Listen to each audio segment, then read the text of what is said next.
Sa pagpasok ng taong 1998, ay ramdam pa rin ang problema sa ekonomiya ng bansa. Ang pagbagsak ng piso ay lalong nakaapekto sa buhay ng mga Pilipino.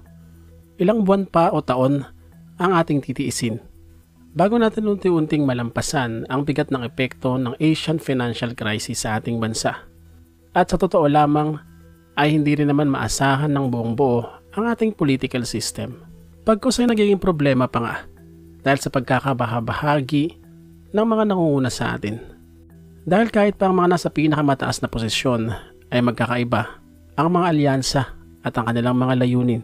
Dahil may mga kanya-kanya silang gustong gawin sa ating bansa o mangyari. Kaya nga once na magpalit ng Pangulo ay mag-iiba na naman ang mga objectives at ang mga pananaw. Kaya naman minsan ay nababaliwala rin ang ilang mga initiatives ng mga nagdaang Pangulo. Kung meron mga naituloy ay malamang yung mga proyektong nasimulan na dahil halata naman kung ipatitigil pa ang mga ito. Yun nga, ang alitan sa politika ay isa sa nagiging dahilan o nagiging ugat ng kahirapan ng mga Pilipino. Nawawalan tayo ng direksyon at tila nagiging teka-teka ang pangarap nating kaunlaran. Gaya ng muling pagpapalit ng administrasyon sa taong ito 1998, syempre may iba na naman ang style ng pamumuno. Sa taong 1998 ayon kay Pangulong Estrada ay tutugunan niya ang tawag ng kanyang pagiging presidente at ito ay tugunan ng pangangailangan ng masa. At alam nyo ba na noong 1992 pa lamang ay muntik nang tumakbo bilang Pangulo itong si Pangulong Estrada. Dahil sa totoo lang ay matunog na rin ang kanyang pangalan sa mga panahong iyon na pwede raw siyang mahalal bilang Pangulo ng ating bansa. Ito ay dahil sa kanyang mga performance mula sa kanyang pagiging mayor hanggang sa kanyang pagiging senador. Marami ang umahanga sa kanya. At ang kanyang pagiging vice-presidente ay approve din ito sa masa, lalo na ang kanyang pagiging crime buster. Kaya naman ang taong 1998 sa tingin ng mga pro-ERAP ang tamang panahon para pamahalaan niya na nga ang Pilipinas. Pagaman nagawa nga ni Pangulong Ramos na bahagyang mapataas ang ekonomiya ng ating bansa, sa kanyang natitirang panahon sa Malacanang ay medyo bumaba din ng konti ang ekonomiya. Ito ay nang dahil nga sa Asian financial crisis. Napakahalaga rin ang pagsusulong ni Pangulong Ramos ng kapayapaan sa ating bansa. Ito ay sa pagitan nga ng mga rebelding grupo dahil syempre malaking bagay para sa mga Pilipino kung masusolusyonan ang problema sa mga kaguluhang ito. At syempre lalo makakapagpataas ito ng ating ekonomiya. Sa kabila ng nasolusyonan niya ang problema sa tubig at kuryente sa pagpaprivatize nga ng mga kumpanya ay binansagan tuloy siya ng maraming mga Pilipino na boy benta. At bukod sa mga bagay na ito ay nakapagpagawa rin ng ilang mga infrastruktura itong si Pangulong Ramos tulad ng mga tulay at mga flyover. Marirelease sa taong ito 1998 ang kantang Good Boy ng singer na si Blackjack. Ito ay bahagi rin ng kanyang album na noon at ngayon. At ang kanta pa nga ito ay naging anthem pa ng mga malalakas mang-asar o mambuska dahil sa lyrics nito na ang bait mo naman, sana kunin ka na ni Lord. January 3 nang bumungad sa taong 1998 ang isang malawakang brownout sa Luzon. Umabot ito ng 7 oras. Nagulat ng lahat dahil sa napakalawak ng sakop ng brownout na ito. At ayon sa mga otoridad, ang dahilan daw nito ay ang pagkakasira ng power line ng Meralco sa Laguna. Noon pa man ay tutol na kami sa pagbubukas ng minahan. Sa lupang nag-arugana. Sumunod na araw, January 4, ay marirelease naman ang FPJ sequel ng Ang Probinsyano, ang pagbabalik ng Probinsyano. At dahil syempre FPJ movie ito, ay papatok din ito sa takilya. Alam naman natin noong bandang dekada 90 ay sikat na sikat talaga ang mga pelikula nitong sa Fernando Poe Jr. Malungkot na balita naman ang bumungad sa taong ito January 9, 1998, ang pagkamatay ng veterana at batikang aktres na si Charito Solis. Ito ay dahil sa atake sa puso. January 9 din nang marilis ang kantang What Can I Do ng international band na The Horse mula sa album na Talk on Corners. Ang kantang ito ay madalas ding patugtugin sa radyo at nalaline up sa MTV. January 13 naman nang marilis naman ang kantang Turn Back Time ng Danish-Norwegian pop band na Aqua mula naman sa album na Aquarium, kung saan nakapaloob dito ang kantang Barbie Girl, Dr. Jones at My Oh My na pumatok noong dekada 90. Sa buwan ding ito, January 16, nang magpasimula ang Power Rangers Turbo, Isa itong television series na masasabi ring ikalimang season ng Power Rangers na nagsimula noong 1997. Dito sa mga panahon ito ay unti-unti na o bahagya nang nawawala ang kasikatan ng mga tokusatsu series dahil na rin sa pagkakaroon ng mga bagong panoorin. Pagpasok naman ng buwan ng Pebrero, February 2, nang maganap ang isang trahedya, ang pagbagsak ng eroplano ng Cebu Pacific sa kabundukan ng Misamis Oriental. Ito ay bumagsak sa Mount Sumagaya sa Claveria kung saan ang lahat ng 104 na pasahero nito ay binawian ng buhay. Ang air disaster na ito ay ang sinasabing ikalawang deadliest air disaster sa ating bansa. Sa ngayon ng lugar ng pinagbagsakan ng eroplano ay naging memorial shrine na rin bilang pag-alala sa mga nasawi sa trahedya. For having built the Philippine General Hospital. Sa kaparehong araw naman, February 13, ay patuloy na iginigit ni dating unang ginang na si Imelda Marcos na siya ay inosente sa mga bintang sa kanyang korupsyon. Maririlis naman sa kaparehong araw ang kontrobersyal na pelikulang Ang Lalaki sa Buhay ni Celia na produce ng Star Cinema at idinirect nitong si Carlos Sigyon Reyna. Naging kontrobersyal ang pelikulang ito na pinagbidahan ni Rosana Roses dahil sa temang sexual. February 22 naman na magkaroon ng pagkakataon ng bandang Eraserheads na mag-perform international sa Asia Live Dream 98. Ito ay sa NHK Hall sa Japan kung saan ay i-perform nila dito ang mga kantang Kaluwete at ang Tamagotchi Baby. Noong February 23 naman ay nilagdaan naman itong si Pangulong Ramos ang Republic Act No. 5835. Ito ay ang pagpaplanong gawing syudad ang Novaliches. Kaya nga lang hindi na umusad ang planong ito. Nang matalo ang panukala sa naganap na plebisito noong October 23, 1999. Kaya naman nanatiling bahagi ng Quezon City ang Novaliches at ang mga barangay na nakapaloob dito. Sa taong ito bukod sa Asian financial crisis ay dadanasin din ng ating bansa ang isa pang problema, ang malawakang tagtuyot sa ilang mga lalawigan na makakaapekto syempre sa ating agrikultura at ekonomiya. Bukod dito ay magkakaroon pa ng outbreak ng malaria. Ito ay sa gawing Mindanao sa Sulu. Sa taon ding ito 1998 ay maririlis ang kantang Nanghihinayang ng Filipino boy band na Jeremiah. At ang kantang ito ay nakapaloob sa album na Heart and Soul. Isa ang kantang ito sa tumatak na kanta noong dekada 90 dahil sa nakaka-LSS nitong tono at syempre magandang lyrics na kapag nakatuwaan pa ay binabago at ginagawang ng gigitata. Sa buwan naman ng March 3, nang magpasimulang ilabas ang Ali Macpil sa RPN 9. Isa itong American legal comedy drama show na nagustuhan din ng mga Pilipino kahit ito ay galing pa sa ibang bansa. Dahil sa magandang kwento nito, umikot ang istorya sa buhay ng abogadang bida na si Ali Macpil na ginampanan nitong si Calista Blackheart. At sa kaparehong araw, March 3, ay ma-establish naman ang La Verdad Christian College o ang LVCC, isang private educational institution na naitatag sa Apalit, Pampanga ni Brother Eli Soriano at ni Dr. Daniel Razon. Ang paaralang ito ay libre ang lahat. Ito ay para sa mga karapat-dapat na mag-aaral o yung mga maganda ang grades. 1998 nang pasimulan nito sa elementarya at sa high school hanggang noong 2005 ay nagkaroon na rin sila ng college education sa kanilang paaralan. At sa ngayon ang paaralang ito may hawak ng record ng kaisa-isang paaralan na libre ang tuition, libre ang uniform, libre ang mga kagamitan sa eskwelahan, at pati ang pagkain ay libre. At March 6 naman na magpasimula naman ang game show na Singaling sa ABC5. Ito ay pinag-houstan naman itong sina Alan Kay at Ay de las Salas. Pumatok ang game show na ito dahil sa hilig ng mga Pilipino sa videoke at kumanta. Naitatag naman at nagpasimula noong March 7, 1998 ang MBA o ang Metropolitan Basketball Association na tinawag din sa bansag na Metro Ball. At ito rin ay isang professional basketball league na naging rival ng PBA. At sa ligang ito ay mga syudad naman at mga probinsya ang naglalaban-laban. Ang unang laban ay ginanap sa Don Narciso Ramos Sport Complex sa Lingayen sa Pangasinan.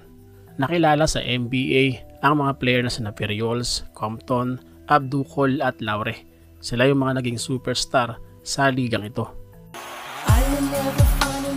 March 17 naman, nang marilis ang international song na All My Life na kinanta ng R&B duo na sina Casey and Jojo. Ang kantang ito ay nag-top 10 sa mga chart ng matagal na panahon at syempre tumatak din sa music scene noong dekada 90 at nagawan pa ng iba't ibang mga versions hanggang sa panahon natin ngayon. Nais kong matulog. March 17 din nang marilis ang album na Rekta ng bandang Shackle na kinapapalooban naman ng mga kantang Ayos Lang, Isla Puting Bato, Chismis at marami pang iba. Tulad ng naunang album ay umabot din ito sa platinum dahil sa dami ng kopyang nabenta. March 22 naman na maging ganap na highly urbanized city ang Parañaque nang ratipikihan naman ng Republic Act 8507. At sa kaparehong araw, March 22, isa pang trahedya ng eroplano ang nangyari nang mag-overrun sa runway ang Philippine Airlines Flight 137 nang ito ay mag-landing sa Bacolod City Domestic Airport galing sa Maynila. Sa kasamang palad kasi ay 3 sibilyan ang binawian ng buhay dahil umabot sa residential area ang eroplano. Ligtas naman ang 124 na pasahero nito at ang 6 na crew. March 24 naman 1998 nang marilis naman ang album na Feeling Strangely Fine ng bandang Semisonic, kung saan ay nakapaloob naman dito ang mga kantang Secret Smile, Singing in My Sleep at ang kanilang massive hit na Closing Time, isang alternative song na masabing timeless sa kasikatan. Will you marry me? Ipinalabas naman sa mga sinihan March 26, 1998 ang cute na rom-com fantasy film na Honey Nasa Langit na Ba Ako, na pinagbidahan naman itong sina Jano Gibbs at Regine Velasquez. Kwento ng multong si Marian o si Regine dahil siya ay binawian ng buhay bago sila ikasal ng kanyang fiancé na si Noel o si Jano. Sa kabila ng masakit na pangyayari ay tinulungan niya itong si Jano o si Noel na makahanap ng bagong mamahalin. Ang pelikulang ito ay ginagiliwan din dahil sa ganda ng kwento. Sa buwan naman ng Abril sa taong ito 1998 ay marirelease ang alternative song na Iris ng bandang Goo Goo Dolls. Ito ay mula naman sa album na DC Up The Girl. At ang kantang ito ay naging soundtrack pa ng pelikulang City of Angels, Hollywood film na tumabo rin sa takilya. Sobrang nag-hit ang kantang ito ng Goo Goo Dolls at nagtapa sa Australia, Canada, Italy at halos sa buong mundo. Ang signature song na ito ng banda ay nag-top 10 sa Billboard 100 at napabilang din sa best-selling singles of all time. Naging component city naman sa Rizal ang Antipolo noong April 4, 1998. Ito ay nang maratipikihan naman ng Republic Act 8508. Sa kabila naman ng patapos ng termino ni Pangulong Ramos, noong April 18, 1998 ay nagkaroon pa ng mga pagtitipon ng iba't ibang mga grupo na tumututol at hindi gusto ang kanyang pamamalakad. Narelease naman buwan ng May 8, 1998 ang international film na Deep Impact. Isa rin ito sa best disaster movie of all time na nagustuhan din ng mga manonood. Hindi lang international syempre, pati tayong mga Pilipino. May 11, 1998, nanganapin ang 1998 Philippine General Election, kung saan iboboto ang mga Pilipino ng bagong Pangulo, ikalawang Pangulo, bagong hanay ng mga senador hanggang councilors.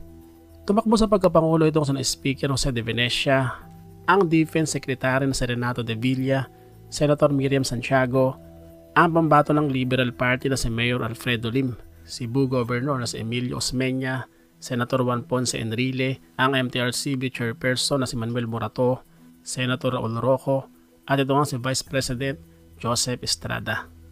Landslide ang pagkakapanalo nitong si Pangulong Erap sa botong mahigit 10 milyon, kung saan ang pamangalawa sa kanya ay mga nasa 4 na milyon lamang. Ito si Jose de Venecia Jr. Nagwagi naman bilang ikalawang Pangulo ang pambato ng lakas na si Gloria Macapagal Arroyo. Ito ay sa botong mahigit 12 milyon naman. At pumangalawa naman sa kanya ang running mate ni Erap na si Edgardo Angara sa botong mahigit 5 milyon. Samantala nanguna naman sa pagkasenador itong sina Loren Legarda, Rene Cayetano, Tito Soto, Nene Pimentel, si Barbers, Biason, Ople, Osmeña, Jaworski at Ramon Revilla Sr. May 16 naman nang sumiklab naman ang isang sunog sa Lung Center of the Philippines, kung saan ay 25 na karamihan ay mga pasyente ang binawian ng buhay. At ang 13 oras na sunog na ito ay umabot pa sa katabing edipisyo, ang National Kidney and Transplant Institute, kaya naman inilikas din ng mga tao dito. May 18, 1998 nang marilis naman ang ikatlong album ng Canadian pop rock group na Moffats, ang Chapter 1, A New Beginning, kung saan nakapaloob naman dito ang mga kantang Miss You Like Crazy, Girl of My Dreams, Don't Walk Away, I'll Be There For You, If Life Is So Short at napakarami pang iba. Ang album na ito ay sumikat ng gusto sa gawing Asya, lalo na sa Southeast Asia. At dahil sa kasikatan nga ng bandang Moffats ay ginagaya pa ang buhok nila ng mga Pilipino. Yung nilalagyan ng kulay ang bangs, tapos nilalagyan ng gel at pinatatayo. May 25 naman 1998 nang marilis naman ang album na Where We Belong ng Irish boy band na Boyzone, kung saan ay nakapaloob naman dito ang mga sikat na kantang Picture of You, Baby Can I Hold You, No Matter What, I Love the Way You Love Me at ang All That I Need. Isa din ang Boyzone sa sumikat na boy band noong dekada 90. Kasabay ang mga boy band ng Backstreet, NSYNC, 98 Degrees, Code Red, Blue at napakarami pang iba. Inabangan din ang kanilang mga kanta sa MTV at sa mga chart sa radyo. Sa taon din ito 1990 ay marirelease din ang anime na Mujako. Isa rin sa nakakaliw na anime noong dekada 90 dahil sa makulit na karakter nitong si Mujako at ng kanyang mga kasama. May enjoy mo din sa anime na ito ang mga magandang scene at ang magandang soundtrack. Sa buwan naman ng June 5, nang mag-strike naman ang ilang empleyado ng Philippine Airlines na ang karamihan ay mga piloto dahil tinututulan nila ang plano ng PAL na pagtanggal sa 40% ng mga trabahador ng kumpanya. Kabilang nga ang ilang mga piloto. Ito ay dahil daw sa pagkalugi ng kumpanya na epekto ng Asian financial crisis. Bukod pa rito ay tinututulan din ng mga nagwawelgyang empleyado ang sapilitan o pagkakaroon ng forced retirement ng mga empleyado once na maka 20 years na ito sa kumpanya o hindi kayo makabuno ng 20,000 flying hours. Hindi raw ito makatarungan. At dahil naman sa strike na ito ay naapektuhan din ang operasyon ng Philippine Airlines. Dahil syempre madaming absent, walang piloto, so walang magdadrive ng aeroplano.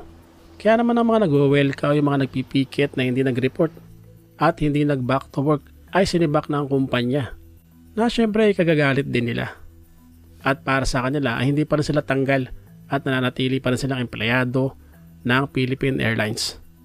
June 7 naman na magpasimula naman sa GMA7 ng television talk show na S-Files na original naman na pinag-uusan itong sina Paolo Bidjones at Lynching. Nagtapos ang programang ito taong 2007 na umabot ng 464 episodes. June 10 naman nang i-release naman ng Star Cinema ang pelikulang Nagbibinata na pinagbidahan itong sina Patrick Garcia bilang Lester Carmona, Christopher Peralta bilang Ram Barredo, John Lloyd Cruz bilang G-Boy Velasco, Mark Solis bilang Homer Aranja at Baron Geisler bilang Hans Tolentino. Ang kwento naman nito ay umikot sa pinagdadaanan ng isang nagbibinata o adolescents at ang kanilang mga relasyon, pag-aaral, mga problema at mga pangarap sa buhay.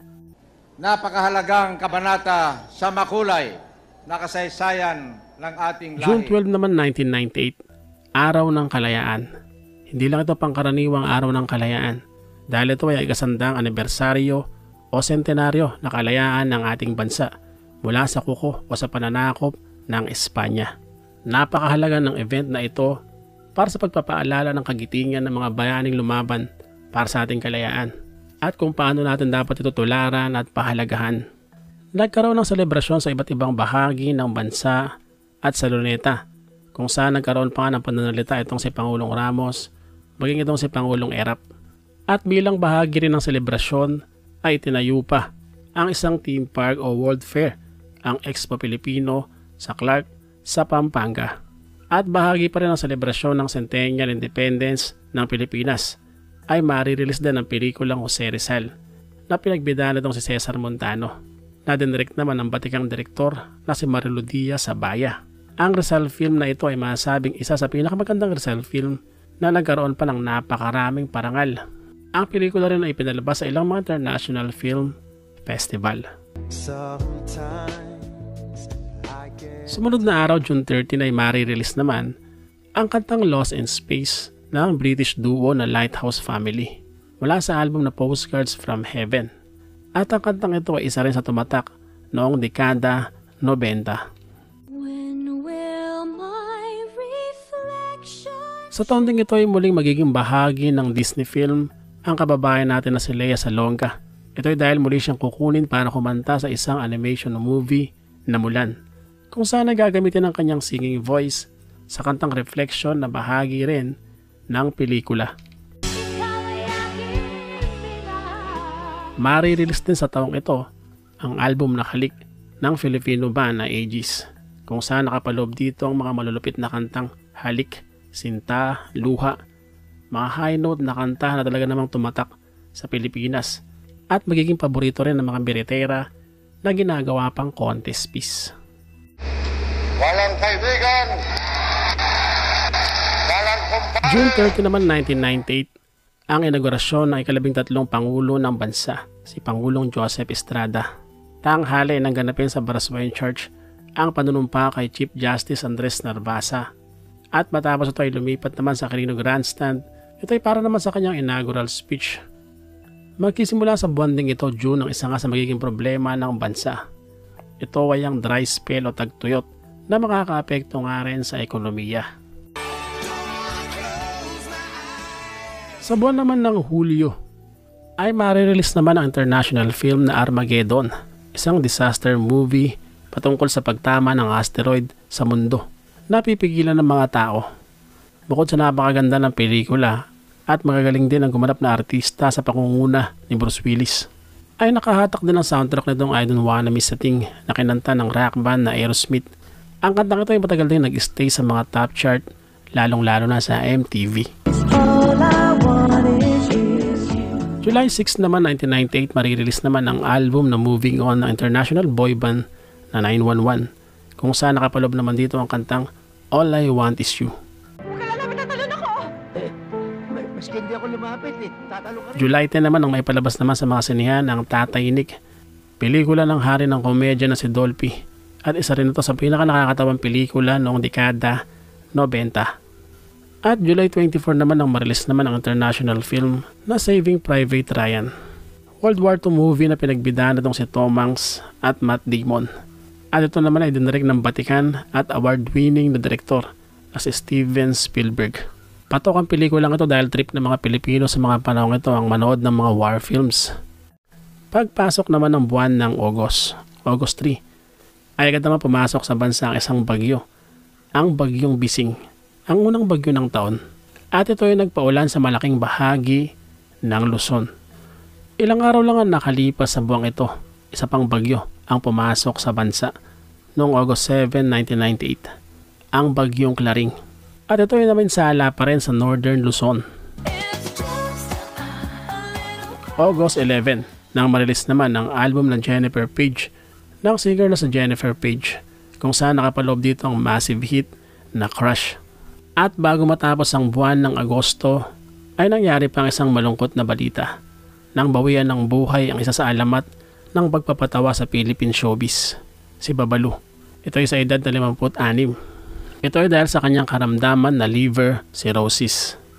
Sa bonding ito ay babawian ng buhay ang National Artist for Visual Arts na si Francisco Conching. Ito ay September 1, 1998. Nakilala itong si Francisco bilang King of Comics dahil sa kanyang ambag sa larangan ng comics sa panahon ng tinatawag na Golden Age of Philippine Comics. Bilang isang ilustrador at manunulat, ang kanyang ambag sa comics ay ang Hagibis, Sabas, Pedro Pinduco at napakarami pang iba. Isa pang pamosong Pilipino sa larangan ng musika ang binawian din ng buhay sa buwan ng Setyembre.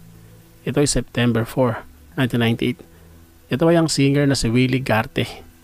Noong mga bandang 2000 ay narinig ko na ang nangyari sa kanyang ito, pero inakala kong biro lang, na siya raw ay binawian ng buhay nang siya ay masagasaan habang siya ay tumatawid sa kalsada. Yung pala ay totoo. Siya nga ay nasagasaan habang tumatawid kasama ang kanyang ama sa Malibay sa Pasay.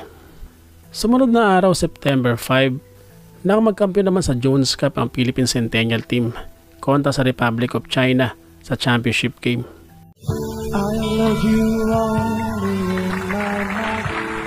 Isa pang pagdadalamhati ng bawian pa ng buhay ang isa pang singer sa ating bansa, si Rick Sigreto.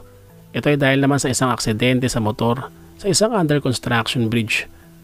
Nakilala itong si Rick Sigreto dahil sa kanyang mga kantang Give Me a Chance, Don't Know What to Say, Don't Know What to Do, kahit konting pagtingin at napakarami pang iba. Sa kaparehong araw, September 5, nang kidnapin naman ang Italianong pare na si Luciano Benedetti sa Sibucaw, Zamboanga del Norte. Ito ay ng mga bandidong Muslim. September 6 na magsimula ipalabas naman sa ABS-CBN ang programang Sharon, isang TV talk show na pinag-usan nitong si Sharon Cuneta. Ang programa ay nahawig pang at ikinukumpara sa show ni Oprah. At ang programa ito ay tinangkilik din ng mga Pilipino, lalo yung mga mahilig sa mga talk show. The merriest Christmas ever with Martin late at night, Mondays through Fridays. Sumunod na araw, September 7, 1998, na magpasimula sa ABS-CBN pa rin ang musical talk show na Martin Late at Night na pinag-usan naman ng concert king na si Martin Rivera. Sumunod pang araw, September 8, nang ma-establish naman ang Pure Gold. Ang Pure Gold ay unang tinawag na Pure Gold Prize Club na itinatag ng mag-asawang Lucio Ko at Susan Ko. Nagkaroon sila ng unang branch sa Liberty Center na sa ngayon ay Mandala Park along Shaw Boulevard sa Mandaluyong. Wala akong ginagawang masama! Akala mo lang... September 9 naman ay ipalabas naman sa mga sinehan ng film adaptation ng nobelang Bata-Bata Paano Ka Ginawa na isinulat ng writer na si Luwalhati Bautista. Ang pelikula ay pinagbidahan ng mga batikang artista na sina Vilma Santos, Albert Martinez at Ariel Rivera. Napakaganda ng kwento ng pelikulang ito dahil nga syempre magaling ang writer. At maraming mga eksena sa pelikula ang tumatak na hanggang sa ngayon ay nagagamit pa rin sa mga parody. September 18 naman ang pumasok sa bansa ang Bagyong Gading na may international name na Vicky. Ito naman ay naglandfall sa Ilocos Region na may dalang malakas na hangin at pagulan. At ang bagyong ito ay magiging dahilan ng isa sa pinakamalalang sea tragedy sa bansa, ang paglubog ng MV Princess of the Orient, kung saan 150 ang binawian ng buhay. Ang ferry na ito ay naglayag mula sa Manila papuntang Cebu City sa kabila ng pagbayo ng Bagyong Gading, kung saan naglalakihan ng mga alon na sinasabing umaabot ng 7 hanggang 8 metro. Ganong katindi. Hindi ko lang alam ba't pinayagan pa silang pumalaot. Ang mga malalaking alon na ito at lakas ng hangin ang nagpatagilid sa barko. 2 oras matapos lisanin ng Manila Harbor ay tumagilid na ang ferry ng halos 30 to 45 degrees hanggang sa hindi na ito makarecover pa at tuluyang lumubog. Sa kaparehong araw, September 18, 1998 ay pinalabas naman ang pelikulang Gangland. Pelikulang tumatalakay naman sa buhay fraternity sa bansa na pinagbidahan naman itong sina Ryan Eigenman, Jason Salcedo, Junel Hernando at Justin Simoy. At ito naman ay dinirect itong sina Peque Caliaga at Lori Reyes. September 18 pa rin nang marilis ang international film na Rush Hour na pinagbidahan naman itong sina Jackie Chan at Chris Tucker. Sila ay mga American police na magliligtas sa isang Chinese na dinukot. Ang pelikulang ito ay pumatok dahil sa punong-puno ito ng aksyon at katatawanan. Ito ay kumita ng $244 million mula sa budget na $35 million lamang. At dahil naman sa Asian financial crisis at sa pag-strike ng mga empleyado, ay tuluyang nagsuspinde ng operasyon ng Philippine Airlines noong September 23, 1998. Ang pagwewelga ng halos 6 na mga piloto noong June, kung saan nagreklamo nga ang mga ito ng unfair labor practice, ay naging malaking epekto para hindi tuloy ang makapag-operate ang Philippine Airlines. Paano ka nga naman makakapag-operate kung nagwawelga ang mga piloto mo? Kaya kung totoo kasi ng pangyayaring ito ay nagtuturo ng isang aral na kahit paanong laki ng kumpanya mo ay babagsak ito kapag wala ka syempleng trabahador. At dahil nga dito ay pumagitna na itong si Pangulong Joseph Estrada nang sa ganun ay maayos na ang problema. Dahilan para makabuo ng isang kasunduan sa pagitan ng mga empleyado at ng PAL management. At October 7, 1998 ay muli na nakabalik sa operasyon ang Philippine Airlines. Marirelease din sa taong ito ang freestyle album ng Filipino band na Freestyle, kung saan nakapaloob dito ang kantang Before I Let You Go na nag-hit ng gusto sa bansa noong dekada 90. Sa buwan naman ng Oktubre, sa buwang ito ay mapi-feature naman ang Eraserhead sa iba't ibang programa ng MTV Asia tulad ng Hot Seat at Most Wanted. Dahil sa mga panahon ito ay nagpapatuloy ang kasikatan ng Eraserheads hindi lang sa Pilipinas kundi maging sa ibang bansa. Ito ay matapos silang manalo nakaraang taon 1997 sa MTV Awards. Kaya naman pati ang mga kanta nila ay pinapakinggan na rin sa ilang mga karatig bansa natin sa Asia tulad ng Thailand at ng Indonesia. Ang guesting na ito ng EADS MTV ay inabangan din talaga ng mga tagahanga. Sa taong ito 1998 ay ilo-launch din ni Senator Loren Legarda ang kanyang programang Luntiang Pilipinas o ang kanyang Urban Forestry Program. Ito ay makakatulong sa paglinis ng hangin sa ating bansa. October 9 naman, nang humiling naman sa gobyerno ng Japan ng kompensasyon ang ilan natin mga kababayan na Filipino comfort woman noong panahon ng ikalawang digmaang pandaigdig. Pumasok naman sa bansa isang super typhoon noong October 14, 1998, ang Typhoon Ilyang na naglandfall naman sa Isabela at nanalasa sa Northern Luzon. Ito ay sa ilang part ng Nueva Ecija at Rizal na lumikha ng napakalaking damage kung saan umabot ng mahigit 5 bilyong piso. Sabing 85,000 na mga kabayan ang nasira at kumuha pa ito ng 83 buhay. Ganong katindi ang epekto nito. At sa kasagsagan ng bagyo ay marirelease ang pelikulang Kay Tagal Kang Hinintay na pinagtambalan naman itong sina Rico Yan at Judy Ann Santos mula pa rin sa Star Cinema at idinirect ni Rory Quintos. Hindi pa man nakaka-recover sa pamiminsala ni Bagyong Ilyang ang Pilipinas ay pumasok agad sa ating bansa ang super typhoon na si Loleng noong October 21, 1998. Ito naman ay naglandfall sa Catanduanes at sa Aurora. Nanalasa rin ito sa Luzon, maging sa Eastern Visayas, Negros, Baguio, ilang bahagi ng Ilocos Sur at sa Kamaynilaan. Ganong kalaki ang sakop nito.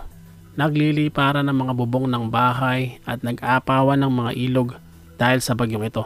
At maraming mga pananim din ang nasira na nakaapekto rin syempre sa kabuhayan. Sinasabing umabot ng mahigit 6 na bilyon ng pinsala at 303 naman ang binawian ng buhay. Ganong kadami ang namatay. Ang magkasunod na pananalasa ng Bagyong Ilyang at Loleng ay tumatak din sa kasaysayan ng bansa sa tindi ng epekto nito. October 27 nang marilis naman ang album na 98 Degrees and Rising ng international boy band na 98 Degrees, kung saan nakapaloob dito ang mga kantang The Hardest Thing, I Do Cherish You at ang Because of You. Ang mga kantang ito ay tumatak din at sumikat sa MTV at lagi pinapatugtog sa mga radyo. Nag-champion naman noong October 31, 1998 ang Pampanga Dragons sa unang season ng NBA o Metropolitan Basketball Association, kung saan ay tinalo na lang Negros Slashers sa Best of 5 Championship Games. Tinanghal naman na MVP itong si John Ferriols mula sa Negros Slashers. Hiling mong manakot. Wala na namang multo ngayon 1998 na Buwan ng Nobyembre. Sa buwan naman ito, November 4, nakipalabas naman sa mga sinihan ng comedy horror anthology film na Magandang Hating Gabi. Ang pelikulang ito ay 3 kwentong katatakutan, ang Killer Van, Cuba at ang Fat Man. Bumida rito sina Angelica Panganiban, Angelica de la Cruz, Jericho Rosales, Marvin Agustin, Tito Rocampo, Maylin Dizon, Bojo Molina, Noli Camino at marami pang iba. Nagustuhan din ito ng mga nanonood dahil sa ganda ng mga kwento nito.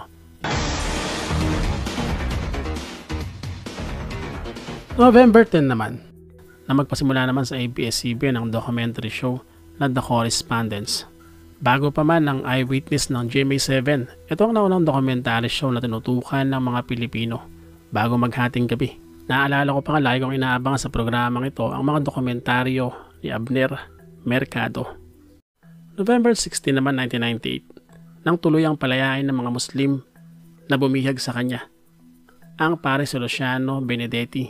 Ito ay sa maayos lamang na transaksyon at ayon sa pare ay hindi naman siya sinaktan o pinahirapan ng mga bumihag sa kanya, bagaman nakaramdam siya ng matinding takot. Narilis naman noong November 17 ng album na Americana ng bandang Offspring, kung saan ay tatatak naman dito ang kantang Pretty Fly for a White Guy. Sumunod na araw, November 18, na magpasimula naman sa GMA7 ang programang Debate with Mare at Pare, isang debate show na pinag-uusan naman itong sina Oscar Orbos at Solita Monsod. Tinatalakay dito at pinagtatalunan ng iba't ibang issue, paparelihiyon man at issue ng lipunan. Lahat ng humihiling at hinahawakan mo nagkakatotoo. Sa kaparehong araw ipapalabas naman sa mga sinihan ang pelikulang Hiling mula sa Star Cinema na pinagbidaan itong si Camille Prats, Shaina Magdayaw, Serena del Rincol, Carlo Aquino, Paolo Contis at napakarami pang iba. Iikot ang kwento sa karakter nitong si Ana na ginampanan nga nitong si Camille Prats na magkakaroon ng kapangyarihan na ibibigay sa kanya ng isang matanda na ginampanan naman ni Gina Pareño, kung saan magkakaroon siya ng kakayang tuparin ang mga kahilingan ng sino mang hahawakan niya. Kaya naman maraming tao na nakapaligid sa kanya ang magbabago ang buhay. November 20 naman 1998, isa pang international na pelikula ang na-release, ang A Bug's Life. Isa naman na itong animated movie na pumatok din noong dekada 90. Ang pelikulang ito ay pinanood na magkakasama, ng pamilya, magkakapatid at magkakaibigan. Sa katapusan ng buwan, November 30, ay magsisimula naman sa ABS-CBN ang noontime show na Magandang Tanghali Bayan. Ang show na ito ay papalit isang linggo na po sila, kung saan ang mga magiging host naman ito ay si Randy Santiago, Jan Estrada, Willa Revillame, Roderick Paulate, Ame Perez, Vanessa Del Bianco at marami pang iba. Naging highlight ng variety show na ito ang segment na Pera o Bayong at ang kontrobersyal na Calendar Girl.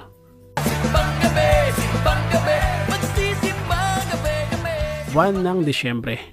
Sa taon din ito 1998 ay marirelease naman ang Christmas album ng bandang parokya ni Edgar, ang Jingle Balls Silent Night Holy Cow, kung saan nakapaloob dito ang mga kantang Gising Na, Simbang Gabi at marami pang iba. Isang sunog naman ang sumiklab noong December 3 sa Bahay Kalinga, kung saan ay 30 ang binawian ng buhay dito. Sumiklab ang apoy dakong 2:00 ng madaling araw na nagmula raw sa kuryente at sa kalumaan ng establishmento. Ang establishmento kasing ito, ang Bahay Kalinga, ay naitayo pa mga bandang 1913 pa. December 6 naman 1998, nangganapin naman ang 13th Asian Games sa Bangkok, Thailand, kung saan ay napunta lang tayo sa rank 21st na mayroong 12 bronze, 5 silver at 1 gold. Isa pang bagyo ang pumasok sa bansa noong December 10, 1998, ang bagyong Norming, na tumama naman sa Kabisayaan, kung saan nag-issue ang Pag-asa ng Tropical Cyclone Warning Signal number 3. Ito ay sa bandang Eastern Samar at Central Visayas. Sinasabi naman 33 ang binawian ng buhay dahil sa bagyong ito. Sa mga unang buwan ni Pangulong Erap bilang Pangulo ng ating bansa, ay pinaigting pa rin ang opensa laban sa mga abusayap, kung saan ay napaslang pa ang most wanted na leader nila na si Abdurrajak Janjalani at 2 pang kasama nito. Sa 1998 Metro Manila Film Festival naman, ay nakapasok naman ang mga pelikulang Babae sa Bintana, Hiwaga ng Pantay, Kasal-Kasalan sa Kalan, Puso ng Pasko, Sambahin ng Ngalan Mo, at ang Jose Rizal. Ang Jose Rizal ang humakot ng lahat ng awards, maliban lamang sa isa, ang Best Actress na napunta kay Alice Dixon sa pelikulang Sambahin ng Ngalan Mo. Sa katapusan ng taon December 30, 1998, ay dineklarang highly urbanized city ang Valenzuela nang ratipikahan ng Republic Act 8526. Masayang ipagdiriwang ng mga Pilipino ang Kapaskuhan at ang pagsalubong sa bagong taon, taong 1999. Sa mga batang 90s na ipinanganak sa kalagitnaan ng dekada 80, ay ito na ang panahon ng pagpasok sa buhay high school, bagong kabanata ng buhay bilang adolescents. Magpapatuloy ang pagharap ni Pangulong Estrada sa krisis ng bansa. At syempre gusto niya rin ituloy ang pagpapataas ng ekonomiya na pinasimulan ni Pangulong Ramos. At gusto niya rin mag-focus sa modernization nang sa ganon ay magamit ito para sa ating kaunlaran. Sa taong 1999, ang huling taon bago ang bagong milenyo. Dahil sa tingin ni Pangulong Erap ay bitay ang magiging malaking solusyon para matigil ang krimen. Ay agad niya itong ibinalik bilang capital punishment, kung saan ang unang sumalang dito ay si Leo Echegaray. Aabangan din natin sa taong 1999 ang pagkapanalo ni Miriam Kembao ng first runner-up sa Miss Universe 1999, ang malagim na Cherry Hills Tragedy sa Antipolo, ang 6.8 magnitude na lindol sa bansa, at marami pang iba. Kaya naman huwag kalimutang sundan ang sharing ito ng timeline ng ating bansa. Muli maraming salamat sa inyo mga po sa inyong pagsama sa video natin sa araw na ito. At kung hindi ka pa nakapag-subscribe, ay mag-subscribe ka na. Nang sa ganun ay makahabol ka sa ating kwentuhan. Muli maraming salamat sa inyo mga paos at see you sa next episode. Bye bye.